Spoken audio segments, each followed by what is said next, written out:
scene of Ryan originally calling back to the office and finding it out that he needs to come back into the office. And I remember liking it so much that I'd use it at the end.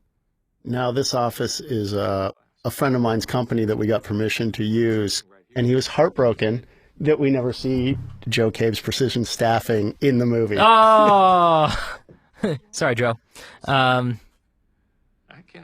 This is one of those moments where you're like, you're supposed to establish that it's San Francisco, so you put the Golden Gate Bridge in the background on one of those little statues.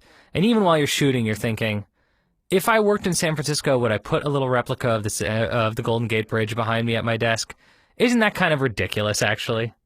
It's more likely that you would work in another city and, having visited the Golden Gate Bridge and loved it, brought back a little miniature of it and put it behind you. I mean, that's really as if one of us had a miniature of the Hollywood sign in our office. I do. You don't? I do. So many I've actually forgotten what it's like to hire somebody.